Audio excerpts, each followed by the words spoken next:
sosialin'ny mponina olona narivony maro no mahazo tombotsoa amin'ny fahavitan'ilay tetezakazo mampitoy ny fokotanana ny tetezana voany voalohany sy ny fokotanana andavamamba anjaizika voalohany afa-pasairanana noho izany ireto olona ireto noho ny asa tana maro novatsiny ny antoko MDM vola.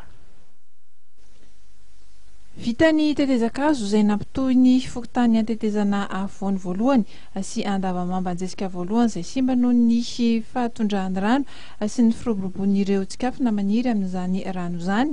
Asa tana maro izay novatsiny antoko MDM vola no nahafahana namita ity asa ity. Tetezakazo MDF 350 metatra ary tena hanala fahasairanana ny mponina tokoa.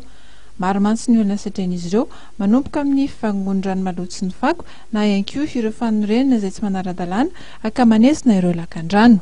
Fatana le kanalinao handehanan'le rano dia diovina ny fako sy ny zordure.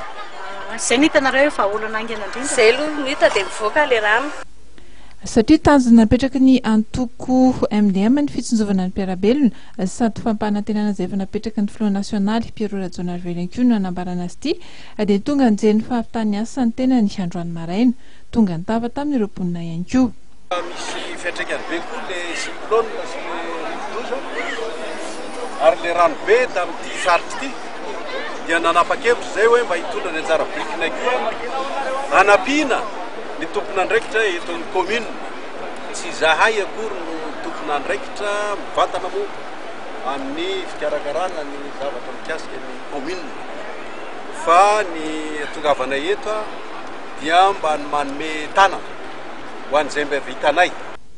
Mbola isan'ny koa moa ireo asa hafa ho tanterahana amin'ny alalan'ny asa tana maro ka fokotany sivy no azo tombotsoa amin'izany. Olona 300 no hamita ireo asa ireo mandritra ny 5 andro.